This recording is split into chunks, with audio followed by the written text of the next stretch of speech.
Film की शुरुआत में हमें एक छोटे से घर से होती है। घर के अंदर कुछ बच्चे आराम से बैठकर टीवी देख रहे होते हैं। टीवी पर एक पुराना सा कार्टून चल रहा होता है। बच्चों को बिल्कुल भी अंदाजा नहीं है कि बाहर क्या हो रहा है। तभी कमरे का दरवाजा खुलता है और उसकी माँ अंदर आती है, लेकिन उसके चेहरे पर में साफ साफ डर दिखाई दे रहा होता है। वो जल्दी से बच्चों को कहती है, तुम लोग बस टीवी देखते रहो और किसी भी हालात में बाहर मत आना। इतना कहकर वो दरवाजा बंद कर देती है और खुद बाहर चली जाती है। बच्चे घबराने लगते हैं। तभी उनमें से एक छोटा बच्चा हिम्मत करके धीरे धीरे आगे बढ़ता है और दरवाजे को खोल देता है। उसे ये अंदाजा नहीं है कि बाहर क्या था। वो सारे इन्फेक्टेड लोग उस घर में अटैक कर देते हैं और सारी बच्चियों को वो इन्फेक्टेड कर देते हैं। लेकिन वो जो बच्चा होता है वो काफ़ी लकी होता है, वो वहाँ से बच निकलता है। बच्चा दूसरे कमरे में जाता है। वो देखता है कि उसकी माँ को पर भी एक इन्फेक्टेड ने अटैक कर दिया और उससे लड़ रही है। इन्फेक्टेड ने उसे भी इन्फेक्ट कर दिया है। माँ उसे वहाँ से भाग जाने के लिए बोलते हैं। लड़का समझ चुका है कि अब situation out of the control हो चुका है। माँ के कहने पर बच्चा वहाँ से भाग निकलता है। वो दौड़ते दौड़ते एक पास के ही चर्च में पहुँचता है। चर्च के अंदर हमें एक अजीब सी शांति दिखाई पड़ती है और वहीं सामने घुटने पर एक आदमी बैठा हुआ दिखाई देता है। वो कोई और नहीं होता है बल्कि उसी लड़के का पिता होता है, जो कि एक पादरी है। वो आंखें बंद करके ईश्वर से प्रार्थना कर रहा होता है। लड़का जल्दी जल्दी उसके पास जाता है और बोलता है कि पिताजी, हमें यहाँ से निकलना होगा क्योंकि सारे घर के लोग मारे जा चुके हैं, चारों तरफ से हमला हो चुका है। लेकिन उसका पिता जो होता है वो बिल्कुल ही शांत रहता है, बिल्कुल घबराता नहीं, जैसे कि कुछ हुआ ही नहीं है। वो उसे शांत आवाज में बोलता है कि नहीं, मैं यहाँ से नहीं जाऊँगा क्योंकि ईश्वर ने मुझे चुना है और मुझे इन्हें रास्ता दिखाना है। उसका मानना ये था कि सब ईश्वर का गुस्सा है और इंसानों को उसकी सजा मिल रही है। फिर वो अपने बेटे को एक क्रॉस देता है और वहाँ से चले जाने के लिए बोलता है। तभी हम व्यूअर्स देख पाते हैं कि चारों तरफ से ज़ॉम्बीज उस चर्च में अटैक कर देते हैं। लड़का भाग नहीं पाता है। वो वहीं पर एक तहखाने में छिप जाता है और सब कुछ देख रहा होता है। लड़का थोड़ी देर वहीं पर शांत पड़ा रहता है और जब सब वहाँ से चले जाते हैं तो लड़का भी वहीं से निकल जाता है। तभी हमें बताया जाता है कि ये जो वायरस है इसका नाम रेज वायरस होता है और ये पूरी दुनिया में फैल चुका है। सारे देश अपने आप को क्वारंटीन कर चुके हैं। फिल्म आगे बढ़ती है और हमें 28 साल बाद का दृश्य दिखाया जाता है, जिसमें कि हमें एक आइलैंड देखने को मिलता है। इसमें सारे लोग कॉलोनी बनाकर अपने हिसाब से पुराने तरीके से रह रहे होते हैं। वहाँ पर हमें मेन कैरेक्टर से मिलाया जाता है जिसका नाम स्पाइक होता है। वह अभी एक 12 साल का छोटा बच्चा रहता है। वहीं पर उसके पिता जो कि जिसका नाम जेमी रहता है, उसी के साथ रह रहा होता है। यहीं पर हमें उसकी माँ को भी दिखाया जाता है जिसका नाम इसला रहता है। हमें यहीं पर उसकी माँ को दिखाया जाता है जो कि किसी बीमारी से बहुत ज़्यादा पीड़ित है और उसे हेलुसिनेशन होता रहता है। वो पुरानी यादों में अभी भी खोई हुई है। सीन आगे बढ़ता है और हम यहाँ पर स्पाइक को किसी एक आदमी से बात करते हुए दिखाया जाता है जो कि उसे आर्चरी सिखा रहा होता है। तभी हमें मालूम पड़ता है कि स्पाइक पहली बार मेनलैंड पर जाने वाला है, जो कि द्वीप से बाहर का जो एरिया उसे इसमें मेनलैंड बताया गया है। वो अपने पिता के साथ मेनलैंड की तरफ निकल जाता है। रास्ते में उसे बहुत सारे लोग मिलते हैं जो उसके लिए चीयर करते हैं और उसे बहुत सारी बधाइयाँ देते हैं और अपने हिसाब से लाए हुए फल और अलग अलग गिफ्ट देते हैं लाने के लिए कोई यहाँ से मेनलैंड पर जाने वाला है। सीन आगे बढ़ता है और हमें अलग अलग प्रकार की चीज़ें दिखाई जाती हैं, जिसमें कि आइलैंड के बारे में सारी चीज़ें हमें बताई जाती हैं। तभी इस आइलैंड की जो इंचार्ज रहती है वो इस सब चीज़ें स्पाइक को बता देती है और सारे नियम कानून फॉलो करने के लिए बोलती है और रास्ता साफ होने के कारण आइलैंड को खोल दिया जाता है। बड़ी से ब्रिज को दिखाया जाता है जो कि पानी आने पर भर जाता है और पानी कम होने पर दिखाई पड़ने लगता है। सीन आगे बढ़ता है और हमें पुराने फुटेज दिखाए जाते हैं जो कि वायरस फैलने से पहले के होते हैं। सीन ऐसे ही आगे बढ़ता है और हमें अदर डिटेल इसमें बताया जाता है कि किस प्रकार ये आइलैंड पर लोग रहते हैं। जब पानी बढ़ता है तब लोग इस आइलैंड से बाहर नहीं जा सकते हैं। ऐसे ही सीन आगे बढ़ता है और उसके पिता और इस स्पाइक के बीच हमें एक कन्वर्सेशन पूरा दिखाया जाता है और इस पूरे आइलैंड का इतिहास भी दिखाया जाता है कि कैसे ये वायरस फैला, कैसे लोगों ने सर्वाइव किया और क्या क्या देशों ने कदम उठाया। सीन आगे बढ़ता है और इस स्पाइक अपने पिता के साथ बहुत ही सावधानी से आगे बढ़ता है और वहीं पर उन्हें एक फर्स्ट टाइम एक ज़ॉम्बी दिखाया जाता है जो कि एक रेंगने वाला बहुत ही सुस्त ज़ॉम्बी होता है जो कि बहुत ही ज़्यादा स्लो रहता है। स्पाइक के पिता उसे अपना पहला शिकार करने को बोलते हैं और उसे निशाना लगाने को बोलते हैं। स्पाइक पहले तो बहुत ही ज़्यादा घबराता है, लेकिन वो हिम्मत बांधकर अपना पहला शॉट उस पर लेता है, लेकिन वो पहला शॉट उसको मिस कर जाता है और उसे कंधे पर लग जाता है, जिससे कि वो वहीं पर गिरता नहीं और उस पर हमला करने के लिए आगे बढ़ने लगता है। तभी हमें एक और ज़ॉम्बीज़ को दिखाया जाता है जो कि पीछे से धीरे धीरे चल के आ रहा होता है। उसके पिता उन दोनों को वहीं पर ढेर कर देते हैं। तभी हमें पता चलता है कि एक पूरी फैमिली थी जो कि एक ज़ॉम्बी थी और इसमें एक छोटे से बच्चे को भी हमें दिखाया जाता है जो कि ज़ॉम्बी बन चुका है। सीन आगे बढ़ता है और हमें एक मरे हुए बारसिंगी का शरीर दिखाया देता है, लेकिन यह कोई सामान्य शिकार नहीं होता है। उसके शरीर के किसी ने बहुत ही बुरी तरह नोच खा लिया होता है और तभी हमें कुछ छोटे छोटे फ्लैशबैक भी दिखाए जाते हैं जिनमें कोई उस बारसिंगी का शिकार कर रहा है, लेकिन वो कोई साधारण इन्फेक्टेड नहीं होता है। वो बहुत ही ताकतवर और बहुत तेज और बाकी जो zombies या इन्फेक्टेड होते हैं वो उनसे कहीं ज़्यादा समझदार और होता है, यानी कि वो अल्फा इन्फेक्टेड होता है। स्पाइक के पिता जेमी तुरंत समझ जाते हैं कि यहाँ से निकलना बिल्कुल ज़रूरी है, इसीलिए वो स्पाइक से बोलते हैं हमें यहाँ से तुरंत निकलना होगा।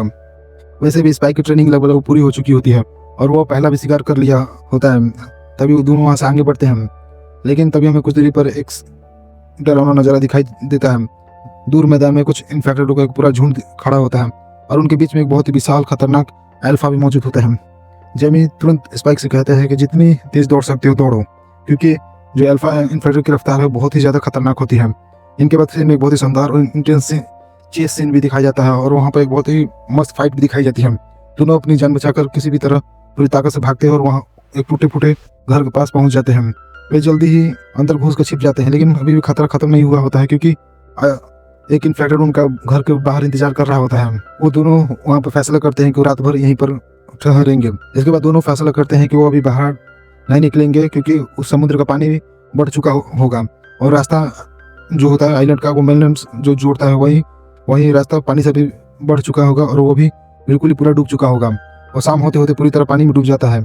इसलिए दोनों तय करते हैं कि वे रात भर यहीं पर छिपे रहेंगे और जब सुबह पानी कम हो जाएगा तो वो वहाँ से निकलेंगे। लेकिन ये कहानी यहीं नहीं खत्म होती, क्योंकि जब दूर अंधेरे में वो अल्फा अभी भी उनको देख रहा होता है और उनका इंतजार कर रहा होता है। वो अभी भी वहीं पर खड़ा है, मानो वो दोनों का इंतजार कर रहा हो ताकि सही मौके पर उनका हमला कर सके। रात धीरे धीरे गुजरने लगती है, तभी अचानक सिंहों का एक झुंड उसी इलाके से गुजरता है। उनकी भागदौड़ की वजह से वो जो पुराना खंडर घर में जो ठहरे होते हैं वो हिलने लगता है और वो धीरे धीरे गिरने लगता है। अब स्पाइक को जेमी के पास कोई विकल्प नहीं बचता है, अगर वे वहाँ पर रुकते तो मलबे के नीचे दब जाते, इसलिए उन्हें मजबूरी वहाँ से भागना पड़ता है। लेकिन वो जैसे ही बाहर निकलते हैं अल्फा उनके तुरंत पीछा करने लगता है। अब स्थिति और भी ज्यादा इंटेंस हो जाती है, क्योंकि समुद्र का पानी भी काफी हद तक बढ़ चुका होता है और आइलैंड तक जाने का रास्ता लगभग डूब चुका होता है। और फिर में एक बहुत ही इंटेंस और रोमांचक सीन भी दिखाया जाता है। स्पाइक और जेमी पूरी ताकत से भागते हैं, पीछे से अल्फा उनका पीछा कर रहा होता है और वहाँ पर उसका साइज दिखाया जाता है जो कि बहुत ही विशाल ज़ॉम्बी होता है। तभी उन्हें पहली बार उस अल्फा का असली आकार भी दिखाया देता है, वो बेहद लंबा, बहुत चौड़ा और डरावना दिखाई देता है। आखिरकार दोनों किसी तरह आइलैंड के गेट पर पहुंचते हैं। गेट पर मौजूद गार्ड उन्हें तुरंत अंदर आने देते हैं और जैसे अल्फा उनके पास पहुंचता है गार्ड उन पर हमला कर देते हैं और आखिरकार उसे मार गिराते हैं। और हमें वहाँ पर दिलचस्प चीज पता चलती है कि अल्फा जो होते हैं वो आग से बहुत ज्यादा डरते हैं। आखिरकार स्पाइक और जेमी वहाँ पर सुरक्षित आइलैंड के अंदर पहुंच जाते हैं, लेकिन स्पाइक अब समझ चुका था कि आइलैंड की दुनिया उस कल्पना से कहीं ज्यादा खतरनाक रहती है। आइलैंड पर वापस लौटने के बाद स्पाइक और उसके पिता के लिए कॉलोनी क्लब एक छोटी सी पार्टी रखते हैं। सब लोग इकट्ठा होते हैं और जेमी सबको बताता है कि आइलैंड पर क्या हुआ। जेमी उन्हें स्पाइक के जो पहला शिकार उसने किया था उसके बारे में वो सबको बताता है और बढ़ा चढ़ाकर और उसके बहादुरी के किस्से बताता है और जितने भी इंसिडेंट हुए थे उनके बारे में बताता है और अल्फा के बारे में बताता है। कोने के लोग स्पाइक की बहादुरी की बहुत ही तारीफ करते हैं, लेकिन इसी खुशी के माहौल के बीच स्पाइक कुछ अजीब चीज नोटिस भी करता है। उसके पिता चुपचाप वहाँ से उठकर चले जाते हैं एक औरत के साथ। स्पाइक उनका पीछा करता है और वो चीज़ देखता है जिससे शायद उसे नहीं देखना चाहिए था, जिससे स्पाइक बहुत ज़्यादा गुस्सा हो जाता है और बिना कुछ कहे वो वहाँ से छिपकर चला जाता है। घर पहुँचकर अपने बूढ़े अंकल से बात करता है। इसी बातचीत में उसे एक आदमी के बारे में पता चलता है जिसका नाम डॉक्टर केल्सन होता है। वो उसके अंकल उसे बताते हैं कि वो कभी एक डॉक्टर था और अभी वो मेनलैंड में कहीं रहता है, लेकिन लोग उसे थोड़ा अजीब मानते हैं क्योंकि वो लोगों को जलाता और हड्डियों का उनका घर बनाता था। हमें अगले सुबह का सीन दिखाया जाता है। स्पाइक अपने पिता से उसी डॉक्टर के बारे में पूछता है। पहले तो उसके पिता जेमी मना कर देते हैं बताने के लिए, लेकिन स्पाइक बहुत ज़्यादा जोर देता है उनसे पूछने के लिए, तो उसे उसके बारे में बताते हैं। वो डॉक्टर केल्सन को बताते हैं कि बहुत ही अजीब आदमी है, वो मरे हुए लोगों को जलाकर उनकी खोपड़ियों और हड्डियों से एक तरह का अजीब ढांचा बना चुका है। यह सुनकर स्पाइक के मन में एक थोड़ी सी उम्मीद जागती है, क्योंकि वो एक डॉक्टर रहता है और उसकी माँ किसी अनजान बीमारी से ग्रसित थी। स्पाइक अपने पिता से कहता है कि हमें अपनी माँ को डॉक्टर केल्सन के पास ले जाना चाहिए, शायद वो उसे बचा सकते हैं। लेकिन जेमी इस बात को बिल्कुल सहमत नहीं होता है और इसी बात को लेकर दोनों के बीच में एक नोकझोंक हो जाती है। जेमी गुस्से में वहाँ से चला जाता है। स्पाइक समझ जाता है कि उसे अपनी माँ को बचाना है तो उसे खुद ही कुछ करना होगा। थोड़ी देर बाद स्पाइक एक योजना बनाता है। वो बड़ी चालाकी से आइलैंड के गेट पर खड़े गार्ड्स को चकमा देता है और अपनी माँ को साथ लेकर मेनलैंड की तरफ निकल जाता है। हम व्यूअर्स देख पाते हैं कि स्पाइक बहुत ही चालाकी से जो दरवाजे पर खड़े जो गार्ड्स होते हैं उन्हें चकमा देकर अपनी माँ को लेकर वो मेनलैंड की तरफ निकल जाता है। मूवी में आगे दोनों के बीच एक इमोशनल बातचीत भी में दिखाया जाता है। स्पाइक अपनी माँ को आश्वासन देता है कि वो डॉक्टर केल्सन से मिलकर उसे ठीक कर देगा। इसी बीच में एक कमांडो को दिखाया जाता है जो कि इनका शिकार कर रहे हैं, लेकिन वो सब मारे जाते हैं। इसी बीच में एक अल्फा को भी दिखाया जाता है जो सैनिकों को एक एक करके मार रहा है और उनके सर को धड़ से अलग कर देता है। सीन आगे बढ़ता है और हमें कुछ इन्फेक्टेड इन दोनों पर हमला करते हुए दिखाई देते हैं। ये उनसे लड़ते लड़ते गैस स्टेशन के अंदर घुस जाते हैं। तभी बहुत से इन्फेक्टेड इसी में घुस जाते हैं और तभी कोई बोलता है ऊपर से कि झुक जाओ, ये दोनों वहीं पर लेट जाते हैं और एक बड़ा सा धमाका होता है और सारे इन्फेक्टेड वहीं खत्म हो जाते हैं। तभी हम व्यूअर्स देख पाते हैं कि एक सैनिक वहाँ पर है जो यहाँ पर फंसा हुआ है इन तीनों के साथ, वो भी आगे बढ़ता है। तभी स्पाइक पहली बार एक स्मार्टफोन देखता है जो कि इस सैनिक का होता है और अपनी होने वाली बीवी का फोटो स्पाइक को दिखाता है। वो तीनों आगे बढ़ते हैं और बस के अंदर उन्हें एक प्रेग्नेंट औरत मिलती है। सैनिक वहाँ से निकलने को बोलता है, लेकिन जो स्पाइक की माँ होती है उसे मना कर देती है। इसी बीच जो प्रेग्नेंट इन्फेक्टेड होती है वो एक बच्चे को जन्म देती है। स्पाइक की माँ बहुत ही ध्यान से उसे अपने गोद में ले लेती है। तभी अचानक वो इन्फेक्टेड इन पर हमला करने के लिए आगे बढ़ता है, लेकिन सैनिक उसे वहीं पर मार गिराता है। वो उस बच्चे को मारने वाला होता है, लेकिन उसकी स्पाइक की माँ ये नहीं करने देती हम। तभी हमें अल्फा दिखाया जाता है जो कि सैनिक को ऊपर खींचकर उसके सर को धड़ साला कर देता है। वो यहाँ पर जाहिर सी बात है गोली की आवाज़ सुनकर वहाँ पर आया था। स्पाइक और उसकी माँ वहाँ से भागते हैं। अल्फा उनका पीछा करता है, लेकिन तभी हमें डॉक्टर कैल्सन को दिखाया जाता है जो किसी एक नुकीले तीर से जो अल्फा होता है उसे वहीं पर बेहोश कर देते हैं। इसी बीच हमें डॉक्टर कैल्सन उस अल्फा के बारे में बताते हैं कि इसका नाम सैमसंग है और इस एरिया में लगभग 3-4 साल से घूम रहा है। डॉक्टर कैल्सन दोनों को लेकर अपने इलाके की तरफ निकल जाते हैं। हम दर्शक देख पाते हैं कि डॉक्टर कैल्सन ने पूरा इलाका बनाया हुआ है जो कि इन्फेक्टेड जो लोग थे उनकी हड्डियों से बनाया था और उनकी खोपड़ी में एक स्ट्रक्चर बनाया है जो कि बहुत ही ऊंचा है। वो इसी दौरान मुझे बताते हैं कि जो लोग मर जाते हैं, जिनका दाह संस्कार नहीं हो पाता है और एक सम्मानजनक दाह संस्कार नहीं हो पाता है, उनके लिए है ये सब। इसी दौरान हमें पूरा प्रोसेस भी दिखाया जाता है कि कैसे लोगों के सर को जलाकर उसको साफ करके उसे सजाते हैं और इस एरिया को डेकोरेट करते हैं। फिर हमें रात का भी सीन दिखाया जाता है। स्पाइक अपनी माँ की बीमारी के बारे में डॉक्टर कैल्सन को बताता है। डॉक्टर कैल्सन उसकी माँ को उस रोग के बारे में पूछते हैं और जांच के दौरान हमें मालूम पड़ता है कि यह कैंसर है जो कि उसकी माँ के पूरी बॉडी में फैल चुका है और यहाँ तक कि उसके जो शरीर के जो अंग है वो उसमें तो फैला ही है और साथ में ये दिमाग तक भी पहुँच चुका है। स्पाइक सुनकर बहुत रोने लगता है। उसकी माँ उसे संभालती है। उसकी माँ डॉक्टर कैल्सन से बोलते हैं कि उसे इस दर्द से छुटकारा दिला दीजिए ताकि वो एक सुकून भरी जिंदगी मतलब जो आफ्टर लाइफ वो जी सके। डॉक्टर कैल्सन मान जाते हैं और स्पाइक को बेहोश करके उसकी माँ को एक पीसफुल मौत दे देते हैं।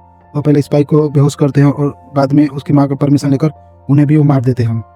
सो डॉक्टर कैल्सन स्पाइक की माँ के खोपड़ी को स्पाइक को देता है। यह देख कर स्पाइक बहुत रोता है और इमोशनल हो जाता है और उसे अपनी माँ की खोपड़ी को ऊपर सबसे ले जाकर जो खोपड़ी का सबसे ऊपर टीला होता है उस पर ले जाकर रख देता है।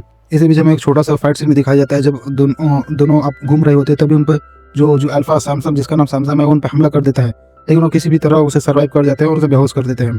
सीन आगे बढ़ता हम देख पाते हैं कि स्पाइक बहुत ज़्यादा अनुभवी हो गया है और उस एरिया को लगभग उसने चप्पा छान मार लिया है और आराम से रह रहा है। और वो एक दिन इसी इन्फेक्टेड औरतों का जो बच्चा था जो कि इन्फेक्टेड ने जन्म दिया था उसे ले जाकर जो टापू था वहाँ पर ले जाकर टांग देता है। यह देखकर स्पाइक के जो पिता थे वो समझ जाते हैं कि स्पाइक ही है। वो उसका पीछा करने का ट्राई करते हैं, लेकिन स्पाइक चला गया होता है वहाँ से। सीन आगे बढ़ता है और हमें दिखाई देता है कि स्पाइक कुछ मछलियाँ पकड़कर बना रहा होता है। तभी वहाँ पर कुछ इन्फेक्टेड उस पर हमला कर देते हैं जिसे वो बहुत ही आराम से टैकल करता है और उन्हें मार देता है। वो ऐसे ही धीरे धीरे भागते भागते आगे जाता है। उसके कुछ एरो जो होते हैं वो खत्म हो जाते हैं।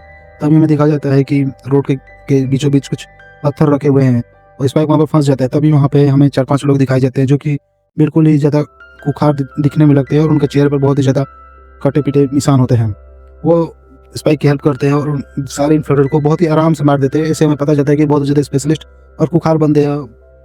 सीन आगे बढ़ता है और वो उन्हें ख़त्म करने के बाद वो स्पाइक के पास उनका जो मेन लीडर होता है जिसका नाम जिमी होता है वो उसे अपने गैंग में आने को बोलता है। स्पाइक कबूल कर लेता है। तभी हमें मालूम पड़ता है कि ये जिमी बंदा ये वही है जो हमें फिल्म की स्टार्टिंग में दिखाया गया था, जो कि पादरी का लड़का रहता है। ये जिमी के पास वही क्रॉस का जो सिंबल वाला माला रहता है वो उसके गले में रहता है, जिससे हमें मालूम पड़ता है।